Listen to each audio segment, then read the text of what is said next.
Hey guys, welcome to the first edition of TechCity Disqus in the year 2019. It is so good to be back, and I'm here with my girls, Shaliwa Williams, and a new face.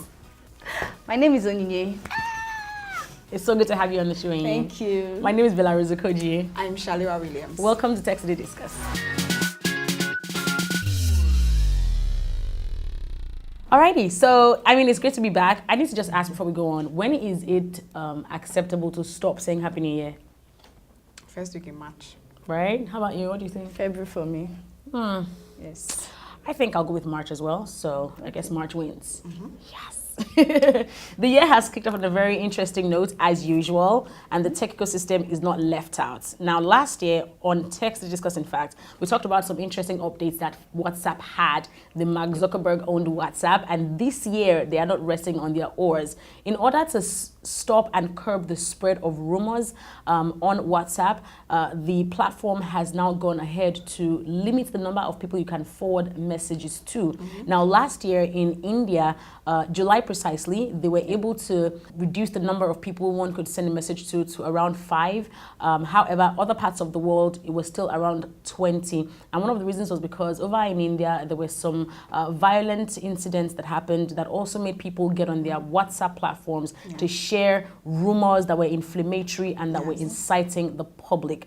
Interestingly, that campaign has come to Nigeria, and in fact, there are radio ads to support this campaign. Take a listen. 3 tips to help stop the spread of fake news on WhatsApp. Look out for signs that the news might be fake, such as edited pictures. Then, verify with reliable sources to check if the news is in fact true. And if you realize that you've received fake news, warn the person who sent them to you. This way, we can help stop the spread of fake news and rumors. Share facts, not rumors. This message is from WhatsApp.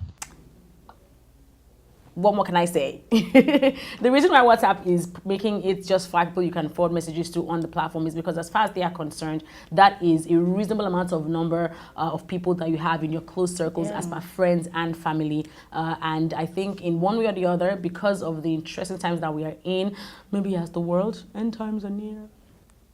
Is that okay?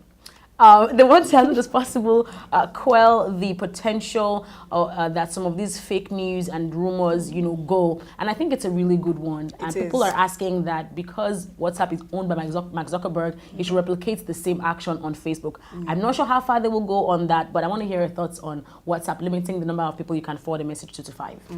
I think, starting with Facebook already has a lot of features, that try to curb the spread of fake news, especially what happened with this Cambridge Analytical story. It wasn't, it had a very terrible first quarter of 2018 regarding that. So Mark Zuckerberg obviously take it to there. But regarding WhatsApp feature, I think it's a really good one. Right. Especially because people just forward messages discriminately. How? The whole of last year for us on TechCity was filled with one WhatsApp update or the other. Absolutely. And this is the final blow. But I was reading somewhere though, flip side to it to say, because we still have many WhatsApp groups, there's still some impact. So if you have a group full of, how many people on WhatsApp group? 250 something. 256 people, for instance, because they send that message and there's still that much exposure to it. But sad. What do you think? I think they've still done something better than 5. Because we get messages that are just so annoying and they're like, you sit down and read this thing and then you still forward. It doesn't make any sense. No sense. But on Facebook, I know that Mark Zuckerberg is beginning to tighten the noose on political ads, especially. I read that and I think it's a good thing to do. It's a start. Yeah, and good timing for the 2019 elections. Absolutely. Also in Nigeria. It's in a matter of weeks. So moving on, speaking of social media and the internet, there was an internet shutdown in Zimbabwe a couple of days ago. This was over a hike in fuel price in the country. Zimbabwe has been worst hit, by inflation in this is the worst inflation for them in the last 10 years. Wow. Inflation has risen up to about 40% since, its 2008 inflation economic price crisis. So fuel price has gone from $1.24 per liter to $3.31 per liter. So that sparked a nationwide protest in the country, especially in the capital city in Harare and some other cities. It's sort of killings. There are killings. There's been arrests made and injuries and all of that.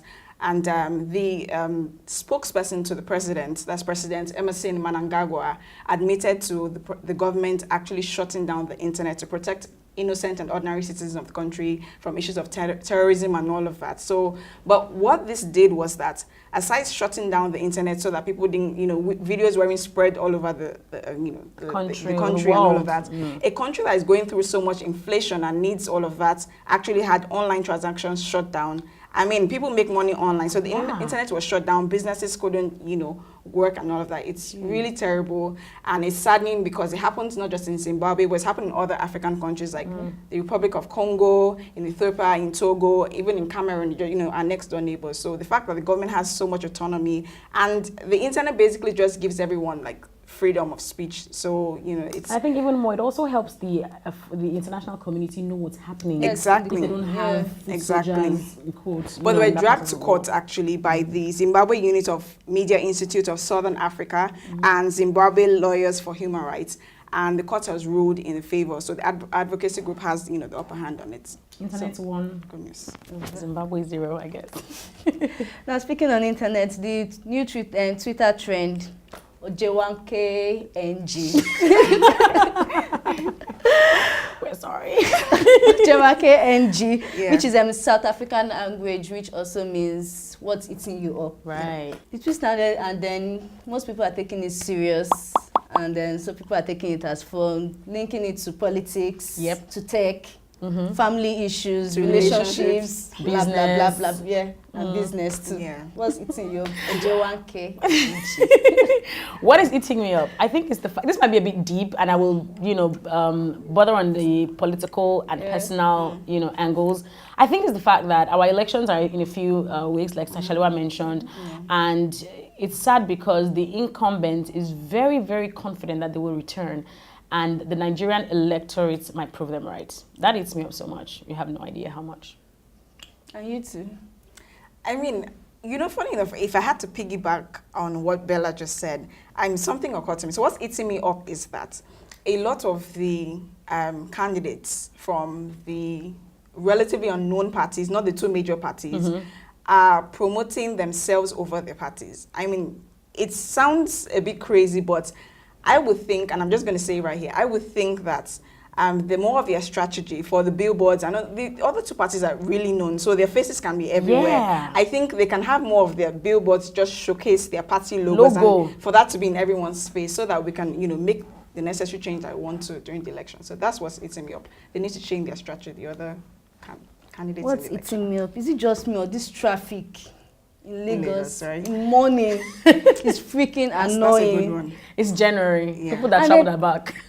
Bikes, I'm kind of scared of bikes. So to now take Gokada. Yeah, I've tried Gokada. I heard it's nice. I've been seeing phrases online and all, but it's quite scary. I went from the mainland to the island of Gokada. What? I'm not messing with you. Scared? I wasn't scared. I wasn't scared. But it was like a long journey. It was a long journey. I had my helmet on. It was the longest Okada ride I have been in my entire life. I don't have issues with Okada, but that the distance was long. Quite some distance. What can we do? Right. It's eating me up. jewa KNG. So guys, on that note, when we hear that the person who kicked off that trend is a lady from South Africa, we've not given her much credit. Because you just see jewa and then you don't see who originated it. And that might it's been a good trend, and that might point in the direction of maybe patenting hashtags in the very near future. Keep your fingers crossed on that. We'll talk about it when it happens. Thank you for watching. And if we would just indulge you for a second or two, jewa KNG, what's eating you up? Comment down below and let's know what exactly is eating you up. It could be serious, it could be very playful, anything at all. Share in the comments right below. I'm Bella Rozokoji. I'm Shaliwa Williams. And I'm Onyinye Chiokechukwu. We'll see you on the next edition of TechCity Disqus. Bye.